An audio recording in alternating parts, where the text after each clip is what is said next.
Hey there, it's Renessa Boley Layne. I want to welcome you to another conversation on creating your perfect work. We are in the middle of our Love and Work Summit. So if you have missed any part of this interview series, make sure you go back and you catch up because whether you are married, single, coupled up, dating, craving love, or running as far away from love as you possibly can, there is something for you in this series. So today's conversation is designed to make you pause and take a deep look inside. And it applies to every single woman, no matter your relationship status. And so, it's not uncommon for women to be relatively successful in their career or business and yet be so so at best in love. And for some, it manifests as a string of failed dating relationships or marriages. You just can't seem to get it right for long. For some, you are in toxic relationships that you know you should leave. For others, it's a marriage that looks amazing on the outside, but it is stale, it's passionless, and it's unfulfilling. And still, for others, you have walled yourself off from even getting into the relationship game. And the root, according to this dynamic woman who is sharing the screen with me, is childhood trauma. And so, before you judge whether or not that applies to you or not, if you have ever experienced trauma with a big T, like I'm talking abuse, alcoholism, abandonment, and the like, then you've already bought into this conversation. But the reason I curated this conversation is that most of us don't even associate our lives with trauma. We've had relatively good lives, right? It's not without challenge or whatever, but it's relatively decent. And, at least we've been conditioned to think so. And so for us, we don't recognize the little t traumas that we have experienced over the years. And so we don't even realize that we have broken places that are unconsciously influencing the love that we are attracting or avoiding, the relationships that we're settling for, the money we earn or don't earn, the success we achieve, and so on. And so that's why I'm super excited to introduce you to today's guest, Riana Milne. Riana was selected as one of the top coaches to follow in 2022 by Wealth Insider magazine. She is also featured in Forbes magazine and Business Success magazine. She's a certified global life, love, trauma, recovery, and mindset coach, a #1 bestselling author, and host of the podcast Lessons in Life and Love. She's also a licensed mental health counselor for over 23 years. That's all the buttoned up stuff. Let me tell you what I admire about Riana's work. What I admire is that she unpacks what a lot of highly functional people just don't see. She helps you understand the scripts that are running behind the scenes in your life and in the lives of those that you are considering bringing into your most intimate space. So today's conversation, I believe, will lay a foundation to set a whole lot of people free. And so with that, I want to welcome you, Riana. Thank you so much for being a part of the show. Sure. Thank you so much for having me. It's great to be here. Hi, everyone. Absolutely. Hey, so, I think you have a fascinating kind of personal story. And I think it perfectly illustrates how trauma can impact our lives in really unexpected ways. And so, can you share some of the major milestones in your love relationships and kind of how you got here? Because I think you're sharing your work with people around the world and all of that, but there's always a behind the scenes. There's always a mess that leads to our message, and I think yours applies so aptly to many of the women that are listening in. Well, it actually started in my teen years Yeah. when I lost my very dear childhood friend. He was killed by a drunk driver. We Oh, were wow. 16. And I'd asked to go to see a counselor to help process the loss. And Yeah. my mother said, no one in this family will ever go to a counselor. And I said, then I'll grow up and become one.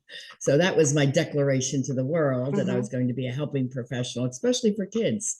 Yeah. And then I started turning to the masters and reading on mindset. Yeah. Course of Miracles, the Dalai Lama, Deepak Chopra. So a combination of spirituality, psychology, mental health, psychology today. And I was a model too, and I read Vogue magazine. So Mhm. combination between modeling and mental health. Yep. And then I started teaching mindset in my 20s at Gannon University Yep. for business professionals, actually, mindset, sales, marketing. And I got married to my Penn State sweetheart. And lo and behold, he ended up being very toxic. He frauded my mother out of $200,000. I was 24 and pregnant with my first daughter. And he and his father never paid that loan back. So I decided to take that on because I didn't want to see her out of that money. I'm only one of 5 kids.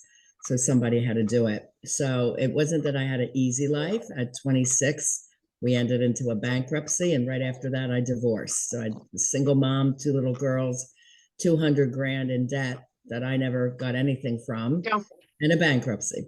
So that's really what started it. And mindset is what kept me going on the path of success, because he laughs at me. Oh, Erie, Pennsylvania, you're going to open up a model and talent school. Nobody will go. I said, watch me.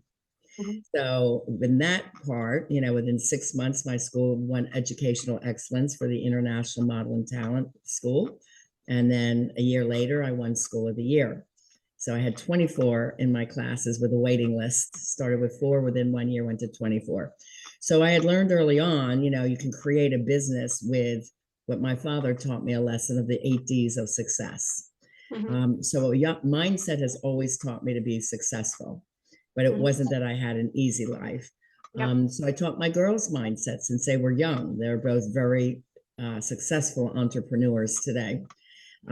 So anyway, going beyond that, I married again in future years. He ended up having a secret life. And when he was caught at his school doing something he shouldn't have done, it was all over the news, all over the community, and impacted my business. And because of his irresponsibility and impulse problems. And his last comment was, I don't know why I sabotage everything I love. Now, by this time, I had a triple master's in psychology, and I'm going through the DSM of what psychologists have to look for a diagnosis. And I said, you know what? I don't know either, but I'm going to find out. Then I go to 7 therapist friends. No one could help me. No one could help me heal love trauma. I annulled the marriage, stood up for myself as my own attorney, got the annulment, didn't realize how rare those were, and then started the research. And what did he have, and why am I attracting this type of person? Because I'm a good lady, great mom, hard worker, successful in business. What's the deal? And I said, I can't change what I don't know or understand. And that became my go-to quote. So my research went into my #1 bestseller, Love Beyond Your Dreams, Break Free of Toxic Relationships to Have the Love You Deserve. It got up to 400 pages. I'm like, got to start writing a workbook. So I didn't realize at the time I was writing my coaching course that I help women with healing from toxic love. But the research was amazing. And my master's program, this is why counselors don't really help many people through trauma. It's because we didn't hear of childhood trauma. We did not hear about love trauma. And I found through my research a huge correlation of unhealed childhood trauma leading to sex issues in life, love, and business. So in life, how does it show up? Well, physical health. If it's not healed, you can have sleep disorders, fibromyalgia, Epstein-Barr, chronic fatigue, poor immune system, cardiovascular disease, extra weight, earlier death, and emotional issues, ongoing anxiety, depression, negative self-image, self-esteem, PTSD, suicide ideation. There's actually 7 major impacts in life areas. There's even 2 for children. Now, because I had this large debt to pay back, I was mostly working 5 jobs most of my life. So I was working in mental health units with kids 5 through 19, drug and alcohol facility for teens, 1 from women from the prison system. And I worked in the school system as a trauma counselor.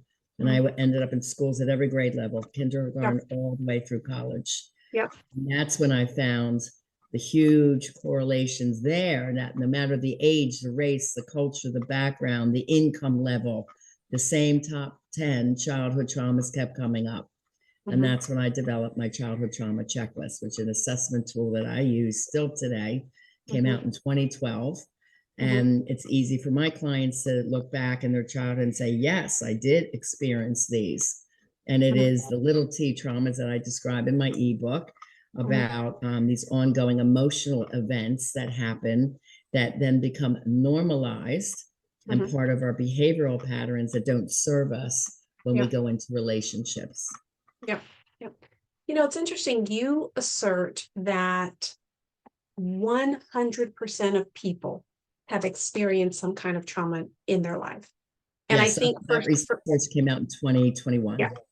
So I think Mhm. for some listeners, that could be hard to embrace. And you talked about normalizing, and we'll actually talk a little bit about that in a moment. But I think for some people, that's hard to embrace because when they think trauma, they think child A big abuse, T they think trauma. sex trafficking, they think big Yeah. T stuff. And so obviously there's research that back this up, but why do you believe this to be absolutely true? And why is it so hard for many people, but we're talking to women, to accept? Okay, well, I'll be glad to go in the top 10 traumas that people can always Yeah, identify once they hear yeah, this we're gonna break list. those down. We're gonna break those down. So let's go into that. Why 2021 did they say, and it wasn't my research, but one of the experts Yep. said that is because of COVID and how it impacted our world and our children around the globe. So everyone was impacted by COVID in some way. But let's go back to the 10 traumas. And these are the top 10 traumas that I named from experience of my work. And there are more. But before I name them, I just want to make sure this is not about blaming your parents from the past. Yeah. It's not about feeling ashamed if you have them, because we all have something. And Yeah. the research shows that childhood trauma goes through at least 3 generations, and also studies from the offspring of people from the Holocaust. It changed their gene expression and DNA. So Mhm. those survivors, their lineage have higher anxiety, more bouts of depression, and so forth from coming from that trauma. Okay, so childhood trauma starts in utero, and it starts in the mother, right? Mhm. And then the baby, and then the environment once the baby is born. So let's talk about that. All right, so the top 10 traumas are: one, if there's addiction in your family. Now, I'm a drug and alcohol addictions counselor too, so I named 12 of them because there was a study called the ACE study, and they only said, well, if your parents had drugs and alcohol, you may, have one of the traumas. Well, I said, Yeah. what about all the other traumas? Mhm. The addictions that they didn't name. So I named them. So it's drugs, alcohol, sex, meaning you knew your parent was a cheater and you were Mhm. holding to the secret. Mhm. Porn use, gambling use, hoarding, spending, eating, gaming, TV watching, Mhm. workaholism, social media addiction, meaning being on your Mhm. phone or the computers all the time, or you Mhm. throw your kids on the machines, I call them, all the time. Got it. But that's the first one. Let me even let's unpack that a little bit, because I think what's Okay. valuable about how you lay it out is that on the surface, when people hear addiction, and this is for those that are listening in, you tend to think, oh, was there somebody in my family that was actively using, or something like that? And our definitions can be so narrow that we don't recognize. It's kind of like secondhand smoke. People are like, I never smoked. Well, if you're in an That's why I environment and named someone, them, right? because they're like, yeah, my mom was an eater all the time. She was a nervous eater, or she Yeah, was a hoarder, or she yeah, spent money that we didn't have, you yeah. know. And so for those of you that are listening, the reason why I specifically wanted to have this conversation, and I think, Rihanna, you alluded to it, you can't change what you don't know, or you don't understand. And Mhm. so once you begin to see, oh my gosh, this is a part of my world, then you can start to investigate. Doesn't mean that just because it's on the list that it's something you have to adopt and embrace it as your own, but it expands our understanding of what could possibly be at root to some of the things that we've been trying to change, but perhaps could not change, to yo-yo experiences in our lives, to attracting things that we know Just that like we a don't small want, and it's not example, like reflective. if their mom was a hoarder, they Yeah, may be a super neat freak in the home, and if their husband is keeping something laying around, they pick it up, and they're always picking up and angry if there's a mess somewhere. yeah, Because you yeah. grew up with one thing, it makes you anxious to see it, so that you're trying to soothe the anxiety by overcompensating into perfectionism. I think that's perfect. So help us understand, and I'd love to do this for each of them. So if addiction is something that is in your world, or has been in your past, how could that, not does it, how could that show up in your love life? Well, How I can could that go impact into children? the afters once I name the top 10, because Okay, there's combinations. I'll say got it. trauma 2 and trauma 7. When they're together, you get this. Perfect. All right, then let's break it down that way. Awesome. The trauma 2 is around verbal messaging. So did you hear I love you? Did you get compliments? Or did you get verbal slights and put downs? Or did you see how your parents handled an issue by yelling at each other or yelling at you? Mhm, People who grew up around a lot of yelling tend to yell to solve their problems. There's just never a good reason to yell at anyone unless they're in harm's way, not a child and not a partner. mhm, So verbal messaging is 2. Number 3 is emotional abuse and neglect. Now, even in one of the studies, they were saying a lot of the baby boomers, of us moms had to work 9 to 5, we would give the kids a key and they'd walk in the house at 3 o'clock. We mhm. didn't, necessarily have cell phones then. If you could, you called home and just trust everything's okay till you got home. Well, it Yep. shows that that was a form of neglect, even though we're Mhm, making the money to support the kids. mhm, So these types of studies, you wouldn't think, well, I didn't do that on anything wrong. I was supporting my children. Of course we were, mhm, so things like that.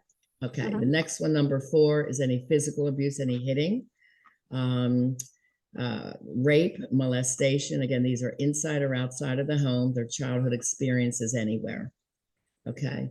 And it's really interesting how different cultures normalize physical abuse. Like I mhm. went through the whole list with one of my clients in their discovery session, it's called. And we get to another test, and she goes, yeah, like when my mom used to beat me with a switch.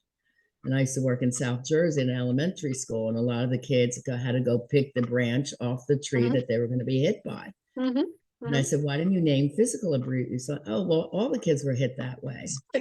That So, was so yeah. So normally, you do. That's very common part of growing up. Yeah. okay. So this is again cultural norms. Some may say, well, that was just normal. And that's how she saw it. But then she got in abusive relationships where she was hit around. Mhm, Okay. Because she was used to that pattern. mhm, Okay. And she didn't identify it as a trauma. That's how you mhm, miss your traumas. You just don't see them. mhm, Okay. The next one is abandonment. And I named 2 types of abandonment. There's fault and no fault abandonment. mhm, So a no fault abandonment would be if a parent happened to die early, they were sick mhm, and died early. mhm, If a parent goes off for war, mhm, and boy, did I see the children change when the parents went off to fight a war. They were very, very nervous, high cortisol levels. Many of them identified ADHD and they weren't.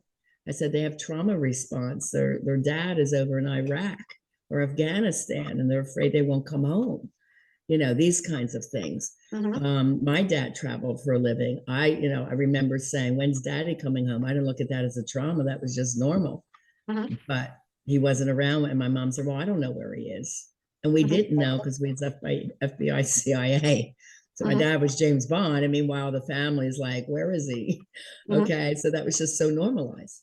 Okay. And then there's fault abandonment. So fault abandonment is never being in your child's life, being in the child's life while the couple stays together. Or if they break up, it's real erratic. They're not there on a regular basis, or they break their promise. It even can mean if the parent is in the house, but they are not emotionally engaged with the child. They come home from the office, they eat dinner, they go to the home office, and they barely talk to the kid. They don't give the kids events that are important to them. Okay, so not emotionally connected.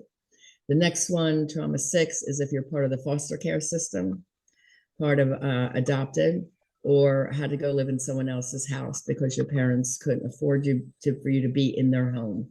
So that could be even grandparents' house and an uncle's house, neighbor, doesn't matter. You're still displaced from your parents. Next one most people can identify with is personal trauma, trauma 7. And this is if you felt different in any way. So you could have been a chubby, overweight child and teased for that, or skinny and gawky and called a nerd. You might have been the only African American in an all Caucasian school, coming out as an LGBTQ teen, and your peers and your family didn't accept you.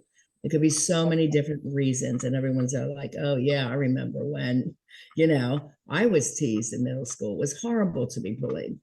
So, this is something that is traumatic because it really whittles away your self esteem. Okay. Trauma 8 is around siblings. So your sibling could have bullied you. Most often we see it as the sibling as the golden child, the favored one. So they could have been the star athlete, more handsome, more beautiful, or the star student, and you were always compared to them. Or they could have been born with a medical issue, and that commanded more of mom's and dad's time to, pay attention to them. You're kind of just left out of that. Trauma 9 has 2 parts: family and community. And it's funny because community used to be number 11. It wasn't a very active trauma until, recently in the past 10 years, because this is our mass shootings, our school shootings, COVID, and our Mother Nature events that wipes out communities at large. Okay. And then the other part of that is family trauma. Growing up in a tough neighborhood, growing up and hearing a lot of lack messages. That messes with success in business. Like, we don't have enough money so people don't invest in themselves or invest in their business because those messages are still in their heads. It could have been moving a lot if you're a part of a military family. So the child was always the new kid, or a parent was incarcerated. And then the last one is mental health issues in mom and dad. Us baby boomer generations, we didn't see our parents go to counseling, so we kind of have to guess. And the 2 most difficult for children to navigate is borderline personality. I describe it as real erratic moods. When they're good, they're great. When they're bad, they're horrid. And the child never knows what they're going to get. And bipolar is manic depressive. So depression can show up as anger or checking out emotionally.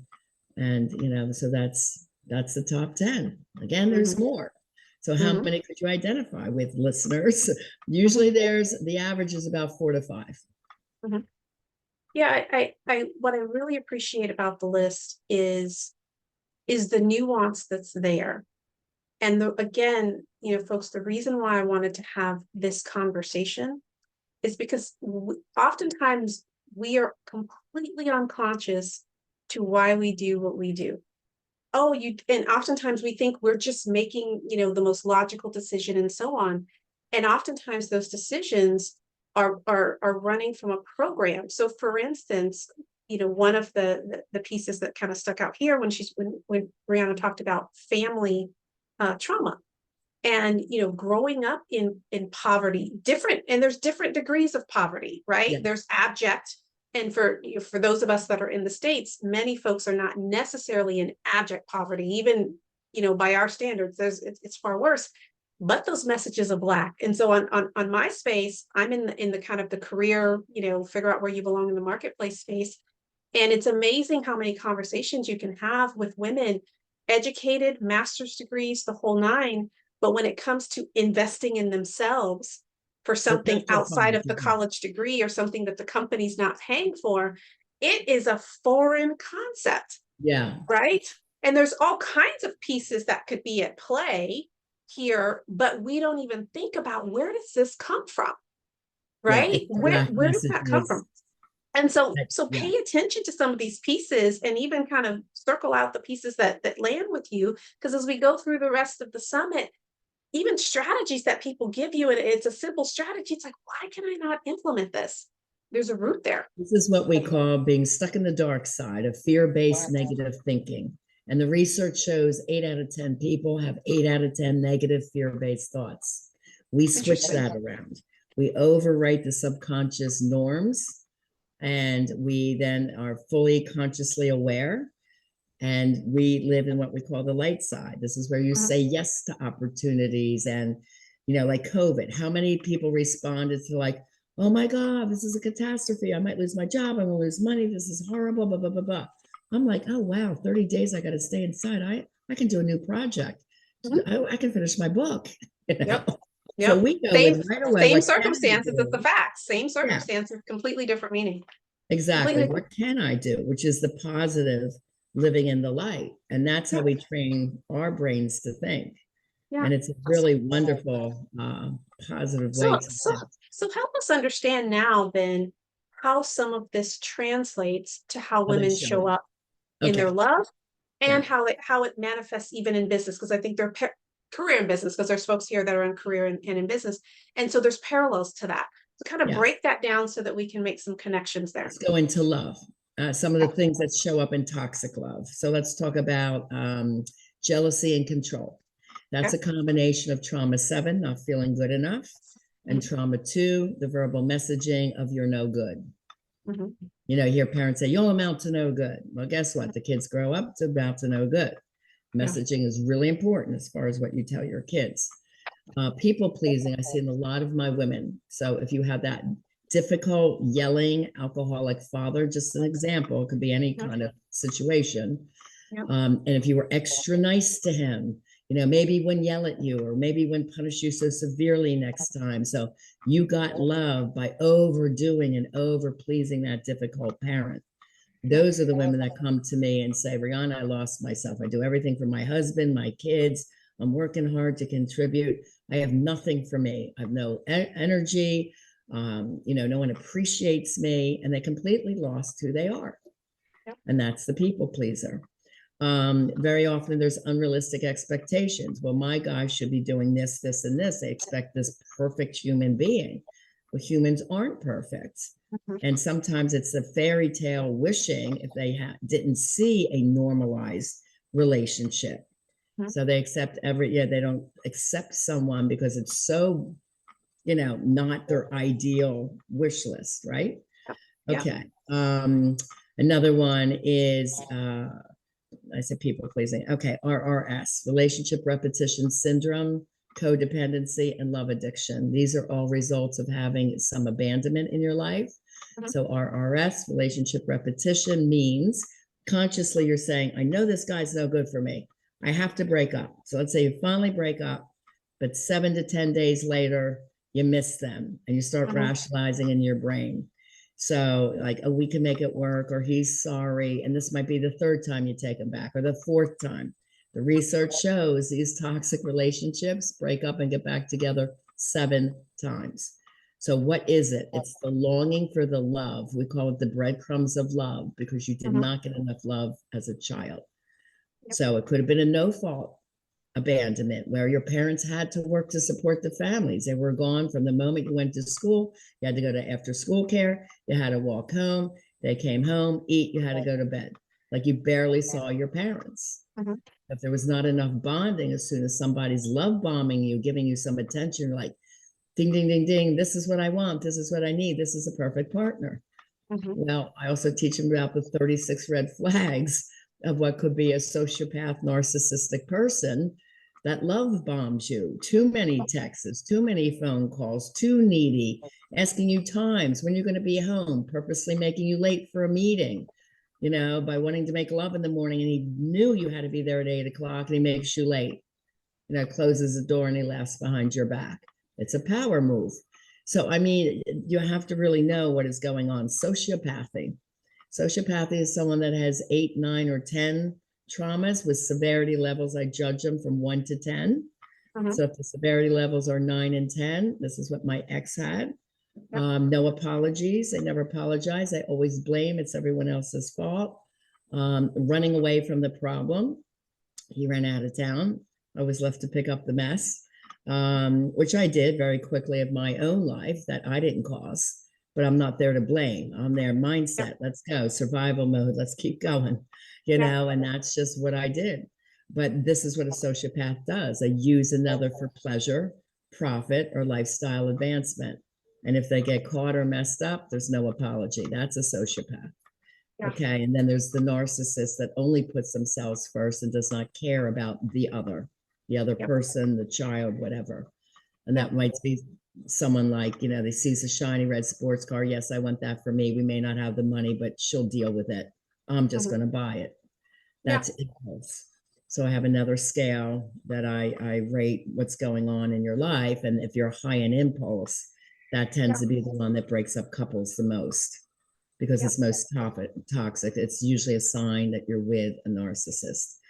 So my simple 6 assessments I do in a discovery session for 90 minutes, you got the answers.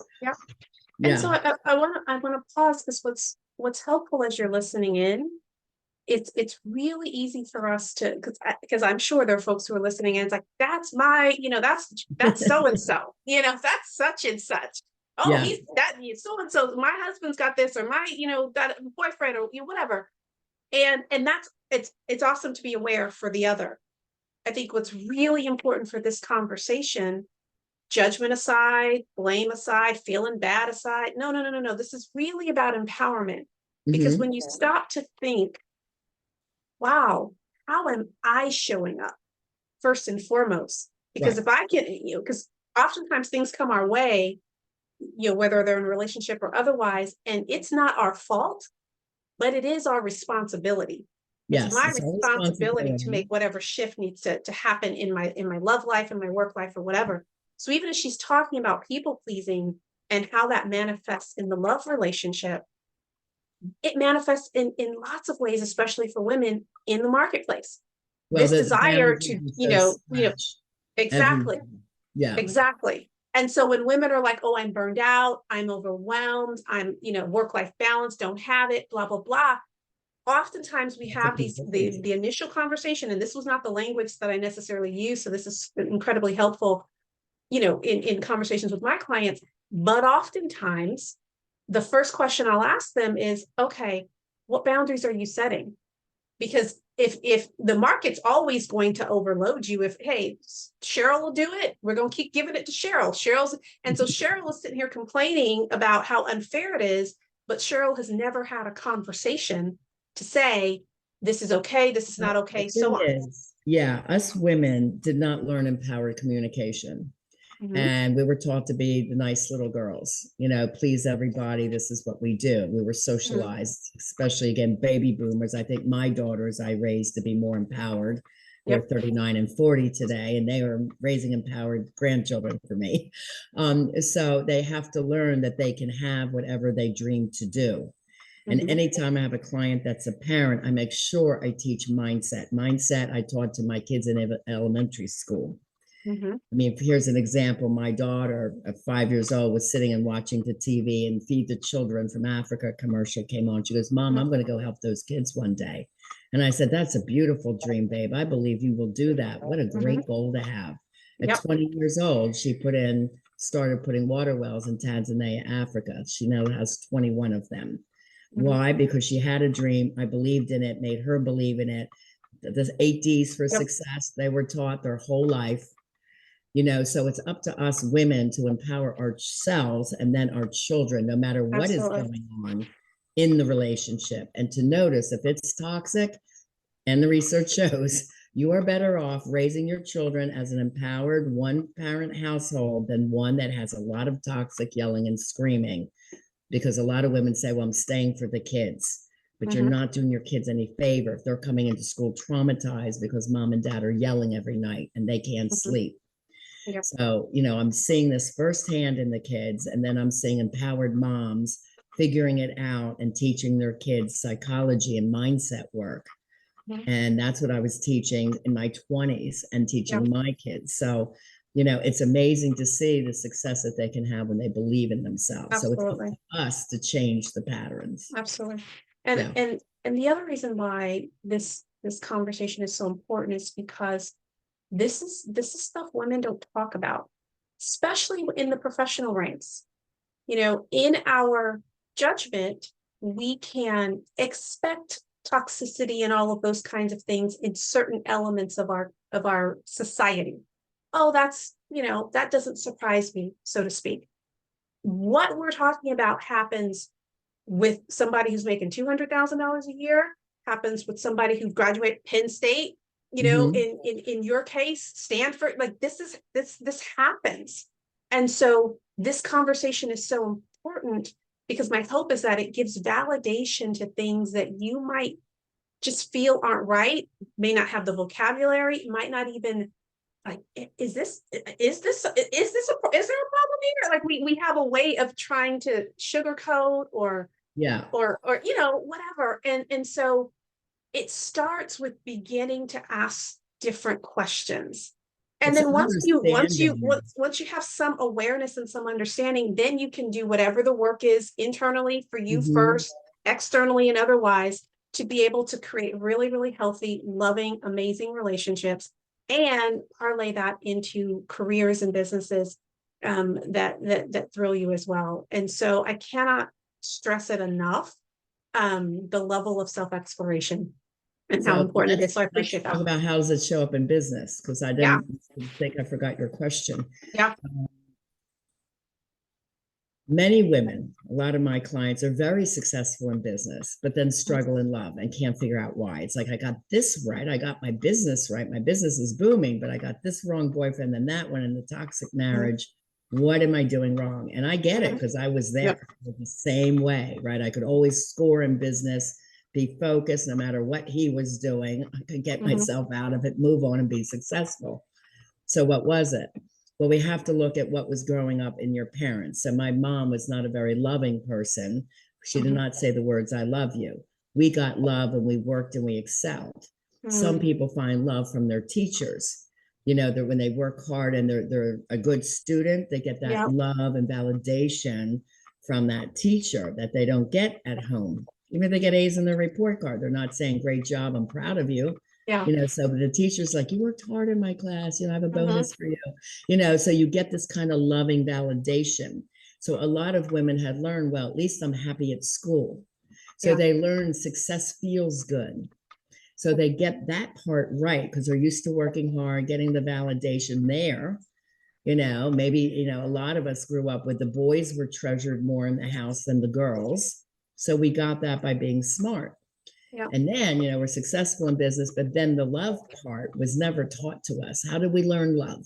Fairy tales, romance novels, movies, Cinderella, you know, kiss a handsome prince and you'll live happily ever after. Yeah. Wrong, because that was all based on chemistry. All those messages are, if you think he's hot or he's handsome, he's the one. And chemistry is the worst way you can fall in love. So I wanted to get that message out today. Let's punctuate that. It's because a homeostasis of the brain likes to keep the you normalized. It likes what it knows, but it doesn't know if it was good or if it was bad. So it actually psychologically attracts you. The phenylalanine in the brain starts running around, which we call chemistry, when it's attracted to something that reminds you of the past. It's like, I recognize this pattern. I like this. And that's why someone said, well, I would never marry an alcoholic, but they end up with a pothead. Well, how'd that happen? Well, the same personality dynamic. Yeah. Right? People say I married my dad, you know, I this or that. I married someone as my dad or my mom, like the difficult parent. So you have to be really careful with chemistry. Yes, there has to be an attraction factor. You have to look at that person and say, can I make love to them? I get that. But there's a whole lot more conscious dating work that we have to do for the singles. They have a set of 24 questions that they ask on date one. So I don't teach vulnerability at all. I teach empowered, conscious dating. So my people go from these being vulnerable in these relationships and having these horrible toxic situations happen to then being the chooser.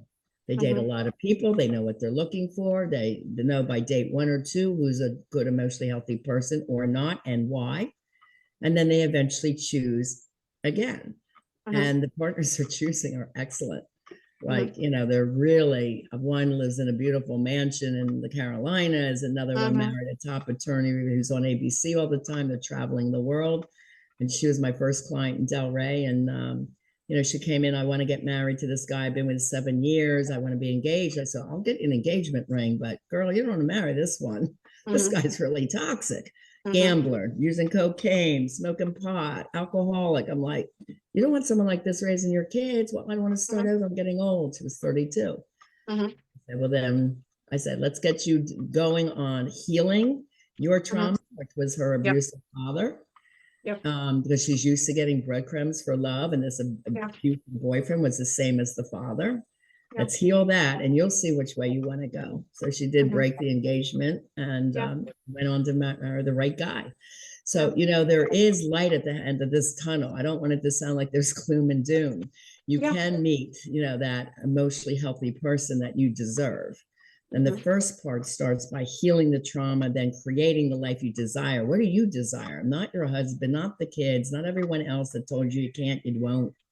What do you desire? And then I wanted to leave this mindset thought that my dad taught me, this message on the 8 Ds for success. A good takeaway. He said to me, hun, at 16, if you have the 8 Ds for success, You can do anything. Actually, it was Mhm. 5, and now it's 8. I added a few. So Yep. the first is decide on what you really want.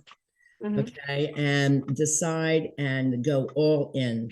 It was like when I was a therapist in Delray Beach, I had a small office and I said, I want to go global and take this message to the world. I was the first one talking about correlations of childhood and love Yeah. trauma. Everyone thought I was crazy. Yeah. I said, everyone needs to hear this message. I decided I'm going to invest $85,000 in my business coach for the year to go global. People said, you could buy 2 cars. I said, I don't need 2 cars. I need to Mhm. be happy in my career. I need to do my mission work. Mhm. You know, I was engaged at the time. Is there, well, we could be using that money. You know, you're blowing that money that we could be enjoying. I said, Yep. I earn that money. That money is mine to choose what I do with. And if you're not with me, you're against me. So you know what? See you later. Mhm. And I went on to live my dream. So we have choices.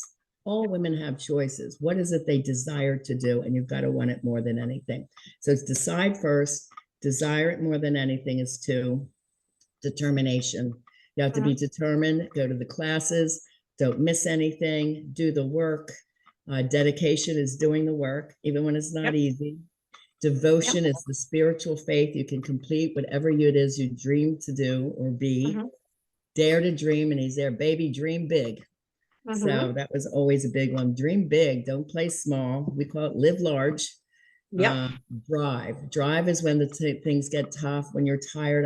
When I was writing my 400-page book, I wrote till exhaustion, Friday, Mhm. Saturday, Sunday, from morning to night, and nap in the midday. Work, that's drive. Just Mhm. keep it going.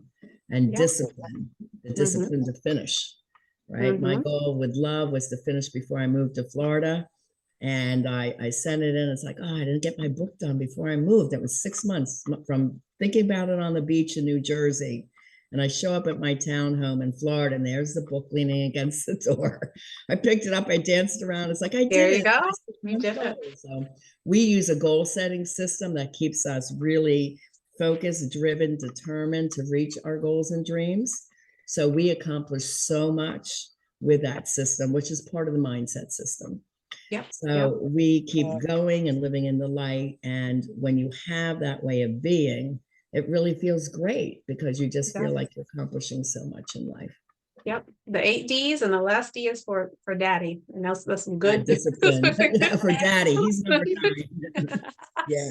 So I want to kind of bring this home for people just so that you begin to see how intricate these ideas can be, right? Because as you think about how you're showing up in your marketplace and how you're showing up in love, it's funny because Rihanna talked about um just this idea of, success, and why some women are driven by success. Some of these childhood traumas for some of you listening in, it's affecting your ability to really show up in the marketplace and succeed at the level that you want to. Some of Mhm. those same traumas, however, can impact how you're showing up in your marriage. You could have a great, partner, great spouse, all of that, not a perfect relationship, but this is good, great foundation. And yet it doesn't feel as good as getting the next client, getting the next level of significance. So all of the attention that you focus becomes focused outward on my business, on my career, and all of this at the expense of the relationship because the reward isn't the same. Yeah, you And have to so be careful. you become the person that's the issue in the not the other person. It's, man, I'm not showing up and I'm not doing the work and I'm not putting the attention into this relationship that it deserves. Why? Because perhaps my reward system is out here based on some of these other things that we've been talking Yeah. about across the day. So I just put that out there because Yeah, it's we have not cookie something that's cutter. called balance triangles. Yeah, Try, it's not. equilateral. When it's Mhm. you, me, and us. Like you Yes. have to have your you time. He has to have his you time. You have to have equal together time. You have to Yeah. keep dating. Yeah. Work, play, and mindset. So in other words, are you feeding your mind, learning, growing, right? And is there work balanced with play, Yeah. right? And you have to have balance in life or none of it is worth it.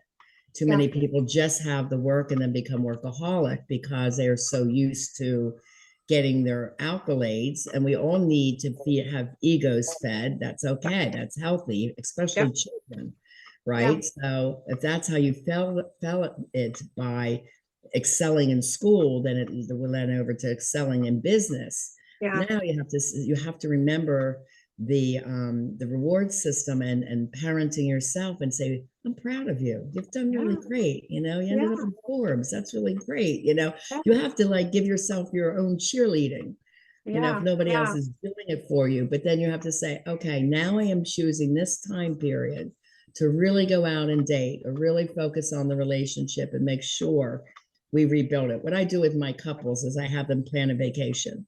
So if Mhm. one's working on a really heavy project and they make a bonus, for Mhm. example, then they both have that vacation to look forward to if they make their bonus.